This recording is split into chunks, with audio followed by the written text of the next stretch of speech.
அஸ்ஸலாமு அலைக்கும் வரஹ்மத்துல்லாஹி வபரகாத்துஹு. பேரன்பிற்கினிய எல்லாம் வல்ல அல்லாஹுவின் நல்லடியார்களே, நம்முடைய இலங்கை திருநாட்டிலே புனிதமிக்க இஸ்லாமிய மார்க்கத்தை முஸ்லீம்களுக்கும் முஸ்லீம் அல்லாதவர்களுக்கும் கொண்டு போய் சேர்க்கிற ஒரு உன்னதமான பணியிலே ஸ்ரீலங்கா தௌஹீத் ஜமாத் ஈடுபட்டு வருவதை நீங்கள் அத்தனை பேரும் அறிவீர்கள். இலங்கையிலே நிறைய இஸ்லாமிய அமைப்புகள் செயல்பட்டு வருகிறது. இந்த அமைப்புகள் எந்த அமைப்பை நீங்கள் எடுத்து பார்த்தாலும் முஸ்லீம்களுக்கு உள்ளே பிரச்சாரம் செய்வதை மாத்திரம்தான் அவர்கள் சத்திய கொள்கையாக நினைத்து கொண்டிருக்கிறார்கள். ஆனால் இந்த ஜமாத்தை பொறுத்தவரையில் ஸ்ரீலங்கா தௌஹீத் ஜமாத் என்பது மார்க்க பிரச்சாரத்தையும் சமுதாய பணியையும் ஒரு சேர செய்யக்கூடிய ஒரு அமைப்பாக இருக்கிறது. இந்த ஜமாத்தினுடைய மார்க்க பிரச்சார பணியிலே மார்க்க பிரச்சாரத்தை இரண்டு வகையாக பிரித்து வைத்திருக்கிறோம். ஒன்று முஸ்லீம்களுக்கான இஸ்லாமிய பிரச்சாரம், முஸ்லீம்களாக இருக்கிறவங்களுக்கு இஸ்லாத்தை அதன் தூய வடிவிலே கொண்டு போய் சேர்ப்பது. இன்னொன்று தூய்மையான இஸ்லாத்தினுடைய செய்திகளை மாற்று மத நண்பர்களுக்கு தமிழ் சிங்கள மொழிகளிலே கொண்டு போய் சேர்ப்பது. அந்த அடிப்படையில் கடந்த காலங்களில் இஸ்லாத்தை பிரச்சாரம் செய்யும் விதமாக இஸ்லாமிய கருத்துக்கள் அடங்கிய பல நூல்களை 20க்கும் மேற்பட்ட சிங்கள மொழியிலான நூல்களை இந்த ஜமாத் மொழிமாற்றம் செய்து வெளியே விநியோகித்திருக்கிறது. இன்றைக்கும் விற்பனைக்கு வைக்கப்பட்டிருக்கிறது.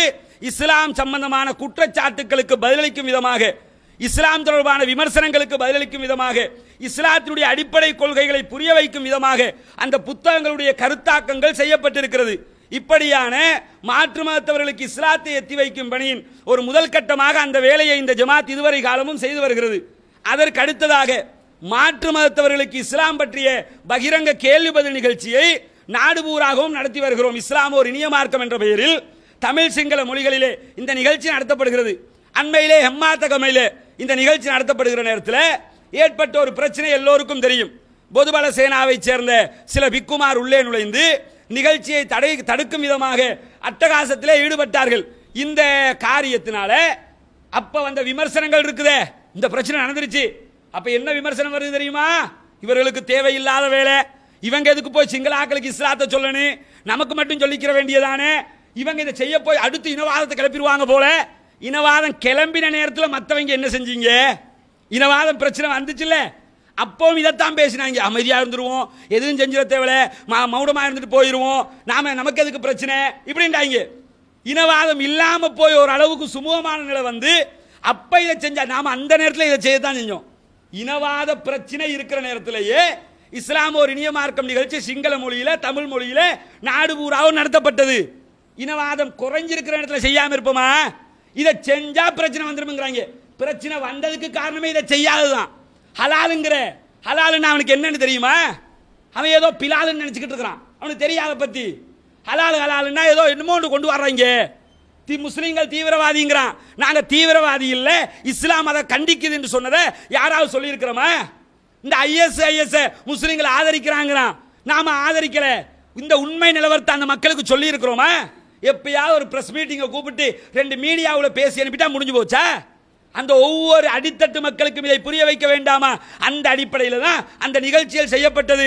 கடைசியில் அந்த நிகழ்ச்சியில் யார் வந்து குழப்பம் விளைவித்தார்களோ அவர்கள் பகிரங்கமாக ஏஎஸ்பி ஆபீஸ்ல வந்து பகிரங்க மன்னிப்பு கேட்டு அவர்களுக்கு எஸ்பி அவர்களை கண்டித்து அனுப்பிய காட்சியை கடைசியில் பார்த்தோம். என்ன நினைச்சாங்க? அப்படியே முடிஞ்சு போயிடும், விட்டுருவாங்க அப்படின்னு நினைச்சாங்க.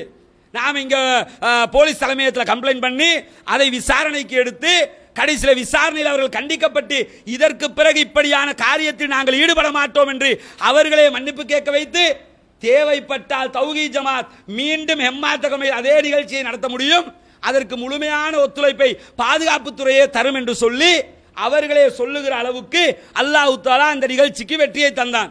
இதனுடைய தொடராக ஸ்ரீலங்கா தௌஹீத் ஜமாத் சார்பாக சிங்கள மொழியிலே குர்ஆனும் குர்ஆனை ஒட்டிய விளக்க உரை அடங்கிய ஒரு மிகச்சிறந்த விளக்க உரை நூல் குர்ஆன் தப்சீரோடு சேர்த்து சிங்கள மொழியிலான குர்ஆன் வெளியீட்டு விழா நடைபெற இருக்கிறது. இன்ஷா அல்லாஹ் எதிர் வருகிற நவம்பர் மாதம் 9ஆம் தேதி, இன்னும் கொஞ்ச நாட்கள் தான் இருக்குது, நவம்பர் மாதம் 9ஆம் தேதி சுகததாச உள்ளரங்க அரங்கத்திலே சுகதாச ஸ்டேடியம் உள்ளரங்கம் இருக்குதுல்ல, அந்த உள்ளரங்கத்தில் தென்னிந்திய மார்க்க அறிஞர்கள், இலங்கை மார்க்க அறிஞர்கள் கலந்து கொள்ளக்கூடிய ஒரு முக்கியமான நிகழ்ச்சியாக இந்த சிங்கள மொழி மூலமான குர்ஆன் தர்ஜுமா வெளியிடப்பட இருக்கிறது.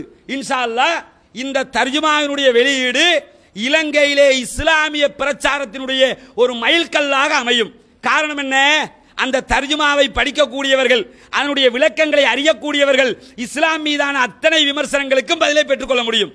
முஸ்லிம்களையே மாட இருக்கிறாங்க, முஸ்லிம் ஆண்களையே சுன்னத்து செய்யறாங்க, இந்த ஹலால் பிரச்சனை என்ன, ஹிஜாப்ண்டா என்ன, முகம் மூடலாமா கூடாதா, இஸ்லாம் தீவிரவாதத்தை ஆதரிக்கிறதா இல்லையா, அத்தனை பிரச்சனைகளுக்கும் இஸ்லாம் சொல்லக்கூடிய அருமையான தீர்வுகள் எழுத்து வடிவிலே கிட்டத்தட்ட 2000 பக்கங்கள் அடங்கிய ஒரு மிகச்சிறந்த மொழியாக்கமாக அதனை செய்து முடித்திருக்கிறோம். இன்ஷா அல்லாஹ் இந்த தர்ஜுமா வெளியீட்டு விழா எதிர்வரக்கூடிய நவம்பர் மாதம் 9ஆம் தேதி நடைபெற இருக்கிறது.